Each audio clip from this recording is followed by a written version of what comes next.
Voilà la bête. Donc la Niseku W6 Plus, petit pocket qui fonctionne sur Android 10. On va le mettre en route. Et compatible 4G. Voilà, attention, ça va être le minimum aujourd'hui. Vous savez que la 3G va disparaître. Bon, sur les sites de vente, on trouve peu de 3G, mais je pense plutôt à des occasions. Donc Android 10 4G et UHF 400 à 470 MHz. Donc on va pouvoir et à la fois recevoir tout ce qui est bande radio amateur UHF, mais aussi les PMR. Il va être compatible Zelo, Echolink, Real PTT. Il est fourni avec une petite antenne, voire le modèle supérieur. Bon, ça je regrette un petit peu sur tous ces modèles et connecteurs. Ici on est en SMA mâle. On a d'autres connecteurs comme sur le Contrail ou les autres Baofeng. Voilà, j'en ai un autre. Voilà, là on est en femelle, donc c'est pas compatible. Et il va falloir mettre un adaptateur ou des antennes qui vont bien. Il est fourni avec son chargeur 2000 mAh 5 volts classique, pour un peu moins pour charger. Et son câble, et là c'est dommage, c'est un mini USB. C'est un mini USB et un mini USB un petit peu particulier. Il est plus long que le standard. Alors, je mets les deux l'un à côté de l'autre. Voilà. C'est depuis le 28 décembre 2024 que le chargeur universel est obligatoire sur les petits appareils électriques. Bon, on peut regretter effectivement, maintenant c'est un appareil qui est sorti il y a 3-4 ans. Et c'est d'ailleurs l'ANFR, l'Agence nationale des fréquences, qui est chargée de contrôler la mise sur le marché de ces appareils compatibles type USB type C. Donc là, c'est du mini USB, dommage. Alors on va installer facilement, à partir bien sûr du Play Store, toutes les applications. Pour ma part, j'ai installé Zelo, Echolink et pourquoi pas Peanuts, qui fonctionne très bien. Voilà, on peut très bien lancer l'application. On voit que ça charge assez rapidement.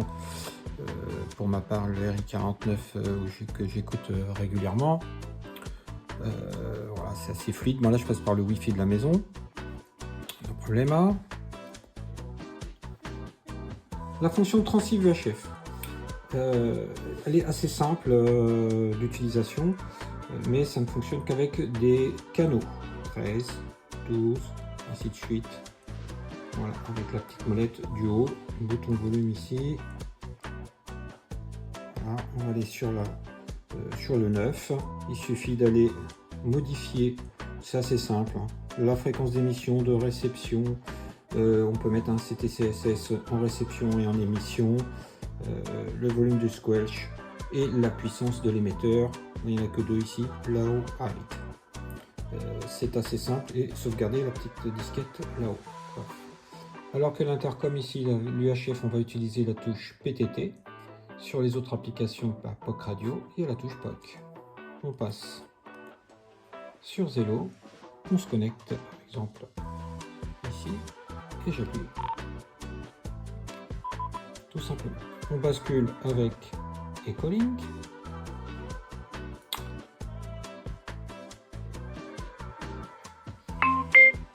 Et de même, il n'y a personne, la fréquence est libre.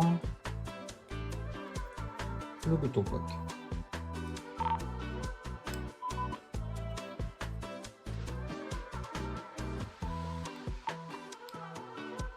Voilà, un petit bug là, puisque la touche POC, elle est sur Echolink et elle est sur Zelo. Alors on revient ici, on va se déconnecter, on revient sur Zelo et là, pas de problème. Donc assez pratique, on va pouvoir passer grâce à ces touches rapides d'une application à une autre, Echolink, Zelo ou encore ici Intercom, la partie UHF. Alors pour les touches P1, P2, P3, il va falloir les programmer. C'est pas d'origine. Play Store, télécharger l'application Button Map. On l'ouvre. Il suffit d'aller ajouter un bouton. Là j'ai F7, F8, ou plus exactement les codes 137 et 138, 137 et 138. On va faire pour la P3, il suffit tout simplement d'ajouter un bouton et d'appuyer sur le P3. Il nous affiche le code 139 et on va aller l'affecter en modifiant la touche, la personnaliser, un clic, deux clics, un appui long, etc. Voilà, je veux simplement un clic, application, je veux que tu me lances intercom. Hop. Voilà, personnaliser, un clic intercom, tout simplement. Hop. Et je ferme l'application.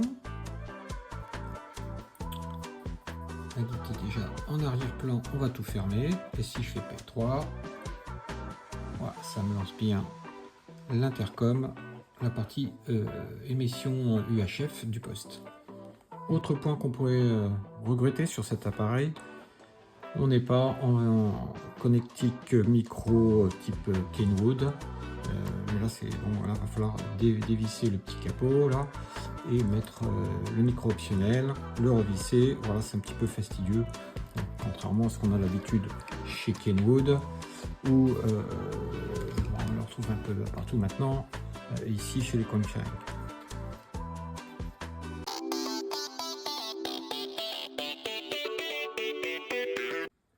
Pour la charge en USB, bon là il nous prend 1,5 à peu près 1,5 ampères, un petit peu moins. La batterie est à 73%, quand elle était plus faible il est monté à 1,80. On est sur une sortie 18 watts, il en consomme 7,25 pour se recharger. Donc aux alentours d'un 1,5, prévoir, bah oui, son chargeur d'origine de 2 ampères, il faudra pas moins. Alors voyons maintenant la puissance en utilisant le Timi Ultra ici.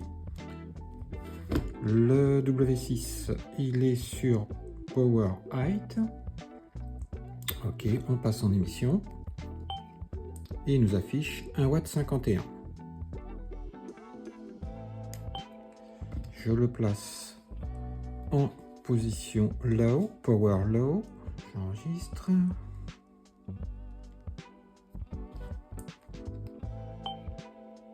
« 428 milliwatts.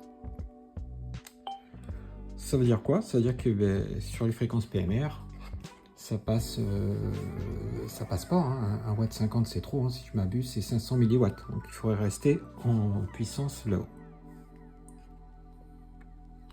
On regarde maintenant les harmoniques avec le Tiny.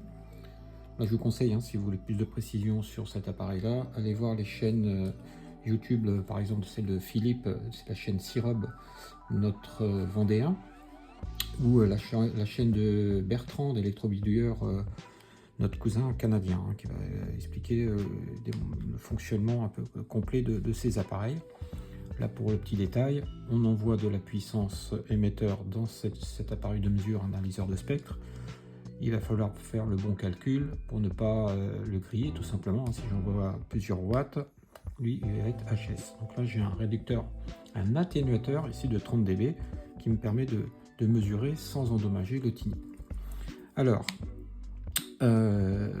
unité, ok, c'est pas ça. Nous allons faire la mesure des harmoniques avec une fréquence fondamentale, c'est-à-dire la fréquence centrale 446 mégas de notre émetteur. Et on va prendre un span, je vais écouter 500 mégas, donc 250 au-dessus ou en dessous, et on va regarder s'il pollue un petit peu les fréquences aux alentours. Voilà, donc il va afficher la fréquence fondamentale en 1. Et il y a quand même quelques harmoniques assez fortes derrière. Hein. On va le mettre sur freeze. Voilà, donc on va bien, là j'ai figé l'écran, la fréquence fondamentale 446 mégas, et il nous en donne d'autres à côté. On va aller chercher là au niveau de la numéro 2 qui est assez forte aussi. Hop, c'est les 893 hein, sur des fréquences assez hautes, hein, radio-téléphone, hein, enfin téléphone mobile. Et la fréquence numéro 3 pour bon, à 1 giga 3. Voilà, il y a quelques harmoniques assez fortes quand même derrière. On est à moins 40 dB. Moins 30, moins 40 à moins 50 dB. On a des autres un peu beaucoup plus faibles après derrière. Bon, alors on regarde maintenant la sensibilité du W6. Il est branché là sur le Tiny en fonction en mode générateur. Et nous avons injection d'un signal de 1000 Hz qu'on diminue petit à petit. On y va par 10 dB à chaque fois. Là, je suis à moins 108, moins 118. Allez, on enlève 1 dB à chaque fois.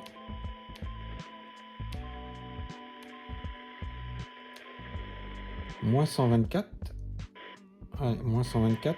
Moins 124, une fois, deux fois. Moins 123 dB. Et enfin, la sélectivité. On envoie une tonalité 1000 Hz sur la fréquence PMR5, canal 5. Qu'est-ce que ça donne au-dessus et en dessous? Bah, c'est plutôt correct. Il n'y a rien sur le canal 4 et il n'y a rien sur le canal 6.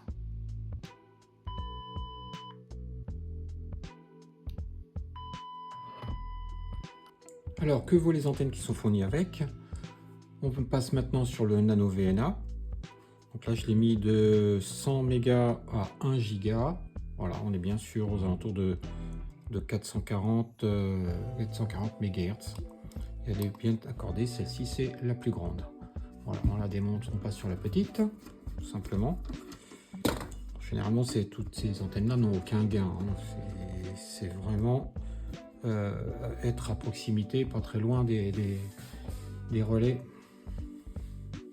Le Nano VNA nous indique une fréquence centrée aux alentours de 450 mégas. Et voilà, si je monte sur les 433 ici, 440, bon, voilà, la première ligne c'est un SWR de 2 là, sachant que voilà, avec tous les dispositifs qu'on a là, on a un petit peu de perte, hein, c'est pas le top. Voilà, donc les antennes sont bien accordées.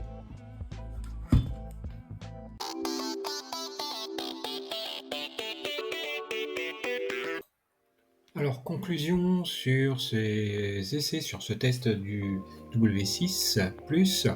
Alors, ce sont mes impressions. Peut-être que vous aurez d'autres avis différents en fonction de l'utilisation. Alors, il est compatible 4G, ça c'est un plus, hein, pas de souci. Il va fonctionner encore un certain temps, tant qu'on a encore de la 4G en service. Les antennes, ouais, j'ai bien aimé la plus petite. Voilà, vous avez un link, un Echolink à la maison, pas très loin, où vous êtes vraiment à proximité d'un relais, pourquoi pas. C'est peu encombrant. Maintenant, j'ai fait des tests avec un relais UHF qui est à 10 km. La grande antenne, bien sûr, qui est fournie avec est meilleure. Je rentre dedans, ça fonctionne bien. Bon, il y a des micro-coupures. Là, il faudrait passer sur encore, si on veut faire de la distance comme ça avec un relais qui est à 10 km. Bon, attention, relais à 10 km à 700 mètres d'altitude. Hein, je suis bien dégagé, mais il vaudrait mieux passer quand même sur une antenne avec un 2 dB de gain, ça serait pas mal. La compatibilité. J'ai testé d'autres POC radio, on avait du mal à installer certaines applications, voire bloquer pour pas installer d'autres applications sur certains modèles. Donc là, pas de souci au téléchargement, ça se fait bien. Le réglage des fréquences, voilà, simple. Ça c'est bien. Dans une seule fenêtre, bon, il manque peut-être quelques petites options de réglage, ce serait bon, voilà, mais on a l'essentiel, ça fonctionne plutôt bien, c'est assez simple d'utilisation. Alors j'ai bien aimé les touches rapides P1, P2, P3 pour l'utilisation que j'en fais avec les 3 applications. Dommage qu'il y ait un petit peu de mélange, on verra dans les points négatifs, de mélange en réception, en émission. On est sur une application, on entend une autre. Voilà, on en reparle dans les points négatifs. Sur la partie test chargeur, rien à redire. Sur la puissance d'émission, on pourrait regretter de ne pas avoir davantage, mais attention, c'est un appareil qui a pour vocation, à usage professionnel, époque radio et UHF. UHF, c'est surtout le 446 MHz, les fréquences PMR, on est limité à 500 mW. Donc c'est plutôt correct pour ce type d'appareil hein, qui est vendu pour ça. Le petit test des antennes, elles sont bien accordées. Ouais, ben on a déjà vu des antennes fournies avec des appareils qui ne sont pas du tout accordés. Hein. Donc là, bien, bon point. Alors j'ai testé depuis quelques jours. J'ai bien apprécié le niveau de volume du HP, du haut-parleur interne. Hein. Je l'utilise par exemple dans un véhicule utilitaire qui fait un peu de bruit. C'est toujours un peu plus bruyant qu'un véhicule de tourisme. Non, c'est correct, ça marche bien, c'est bien. Conclusion des points positifs, c'est plutôt un bon appareil à usage professionnel, hein, assez simple et surtout mixte. Voilà, on est sur du POC radio. Je rappelle que POC radio, push to talk over cellular, c'est l'utilisation du réseau cellulaire ou du Wi-Fi. On peut y mettre à l'intérieur soit une carte SIM, soit l'utiliser en Wi-Fi. En général, on utilise avec une carte SIM pour l'utilisation professionnelle. Et donc, on est complètement dépendant des réseaux téléphoniques et des opérateurs téléphoniques. Le gros problème, c'est en cas de catastrophe. Il n'y a plus de réseau, ça fout une grosse tempête, toutes les antennes sont par terre. Le POC, la partie POC radio ne fonctionne plus, à moins d'avoir encore du Wi-Fi à proximité. Et donc le mixte avec l'UHF permet d'avoir en fait deux possibilités au cas où. Donc plutôt bien pour l'usage professionnel et assez simple d'utilisation. Alors dans les points négatifs, ce que j'appelle le mélange des applications. En fait, vous êtes sur Ecolink connecté et sur Zello connecté. Bon, il y a un petit peu le mélange, l'écran affiche Zello et on entend Ecolink. J'ai mis sur Ecolink, mais en fait ça s'affiche sur Zello. La touche POC émet sur Zello. Donc voilà, il y a un petit peu le mélange. Il suffit en fait de déconnecter. De toute façon, on ne peut pas être sur deux connexions, deux fréquences en même temps. Hein. On va déconnecter l'un ou l'autre et ça le fait bien, il suffit de le savoir. La touche volume, elle est sur le côté gauche. Et je la trouve pas très pratique. Il faut appuyer fermement sur le bouton plus et moins avec le pouce. Avec le maintien du poste en main, voilà, c'est pas pratique. J'aurais préféré une molette en partie haute à côté du réglage des canaux, par exemple. Alors, on n'a pas de VFO sur cet appareil. C'est que de l'utilisation à programmer des canaux. Et c'est limité à 20.